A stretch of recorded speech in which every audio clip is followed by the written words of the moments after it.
Mga kwentong pambata. Ang mahiwagang Crayola.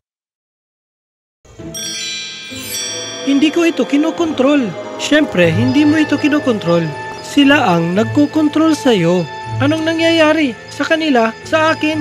Ang takot mong nagbibigay sa kanila ng kapangyarihan. Pero matutulungan kita. Sabihin mo lang kung ano ang nangyari. 3 linggo ang nakalipas na may Young Artist Showcase sa eskwelahan at inaasahan kong ipakita ang serye tungkol sa modern loneliness.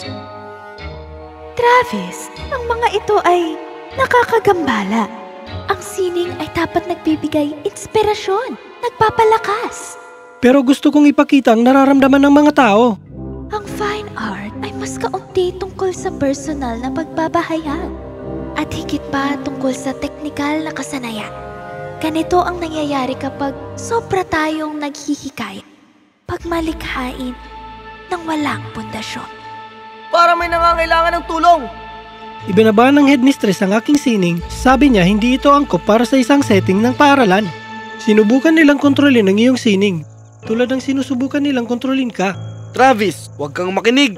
Ang gayong kapangyarihan sa pighati na ito, paano kung magagamit natin ito? Gusto ko lang kalimutan ito at matulog na. Mas mabuti pa, bakit hindi ito muling isulat? Pumunta ka sa iyong art club, kilalanin ang iyong crush, si Sarah, maging normal. Titiyakin kong titigil na ang iyong nakaraan. Paano? Sa pagbigay ng tamang pansin sa mga alaala.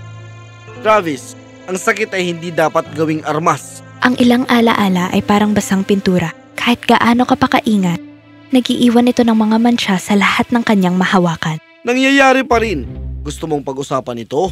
Ako'y mahuhuli na sa aming art club. Sige na, iwan mo ng lahat sa akin.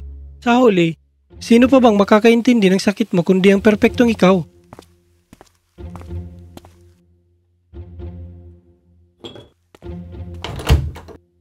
Oras na para mabawi kung anong nararapat para sa akin.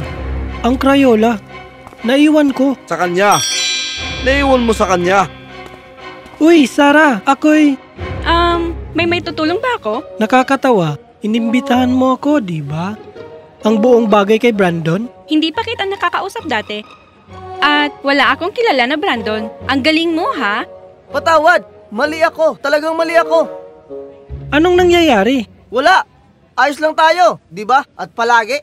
Naalala lang namin ang mga nangyari nung nakaraan. Anong nangyayari? Kapag ibinigay mo ang iyong kapangyarihan sa iyong perpektong sarili, mawawala ang iyong tunay na sarili at medyo abala siya sa kapangyarihang iyon ngayon. Travis, ang alaala, ang showcase, suriin ang iyong telepono. Hindi ito ang nangyari. Ito'y hindi. Ginuguhit niya ulit ang lahat. Gamit ang Crayola upang baguhin hindi lamang ang kasalukuyan, kundi ang nakaraan. Pero bakit sila natatakot sa akin? Ano ang gagawin ng iyong perpektong sarili sa sino mang nananakit sa'yo? Kailangan na nating makauwi ngayon. Bago niya iguhit ulit ang anuman? Bago ko makalimutan kung sino talaga ako. Maligayang pagdating. Nagustuhan mo bang ginawa ko sa ating buhay? Minsan, ang mga pinaka-nakakatakot na mundo ay ang mga nagbibigay sa atin ng lahat ng iniisip natin na gusto natin. Anak, napagpasyahan naming minto ka sa pag-aaral at tumuon sa iyong sining. Nagkamali kaming pinagdudahan ka. Mama, Papa, hindi sila ito. Hinding-hindi nila. Gusto nila sa isang perpektong mundo. Ang ating mundo. Pakiusap, Travis! Huwag mo akong burahin sa realidad! Patawad kung pinagdudahan ko ang iyong galing! Ang iyong sining ay maganda. Ikaw ay napakagaling. Dapat nating sulitin ang bawat sandali na magkasama. Napansin mo ba, wala man lang ni isa sa kanila ang kumukurap. Puro papuri lang sa'yo. Dahil hindi naman ito tungkol sa sining. Ito ay tungkol sa kontrol. Ito ay tungkol sa respeto. Kaya kong ibigay ang lahat ng gusto mo.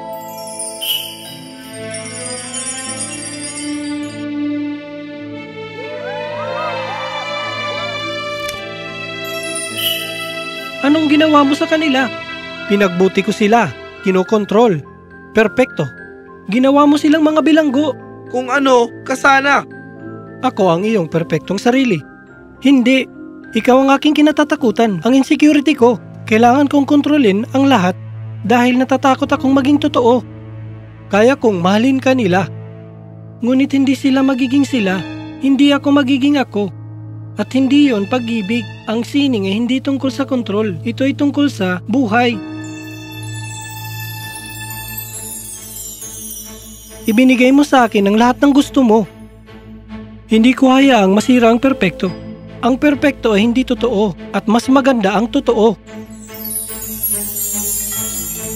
Iguguhit ko ulit ang lahat. Ako'y Hindi siya ikaw, hindi kailanman. Guhit lang siya nang akala mong kailangan mo. at hindi ko na siya kailangan. Wala ka kung wala ako. Hindi, ako ang lahat dahil sa aking mga kakulangan. Minsan ang pagsira ng isang bagay ay ang tanging paraan upang muli itong buuin. Huwag mong gawin, sisirain mo ang lahat. Lahat ng mga kinontrol mo. Minsan, ang pinakamahirap na sining ay ang pagpapaalam.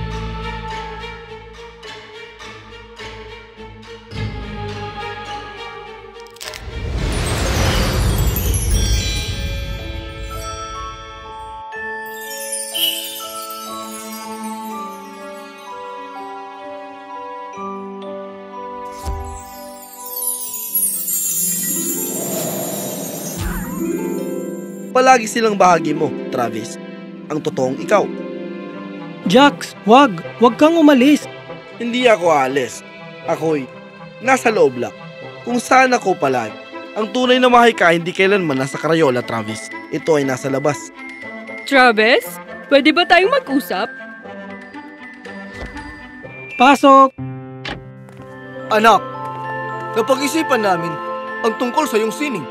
Papa, ako'y... Natakot kami na nagtatago ka sa mundo.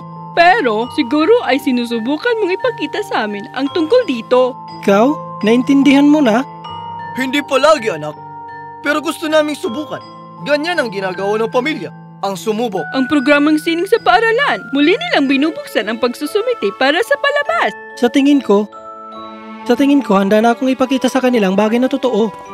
Uy, balita ko magpapasa ka rin? Oo, isang bagay tungkol sa paghahanap ng kagandahan sa di kasakdalan. Sinasabi nila na ang bawat artista ay naglalagay ng isang peraso ng kanilang sarili sa kanilang trabaho. Natutunan ni Travis na ang mahika ay wala sa paggawa ng mga bagay na perpekto. Ito ay ang paggawa ng kapayapaan sa kanilang magandang di kasakdalan. Salamat, Jax.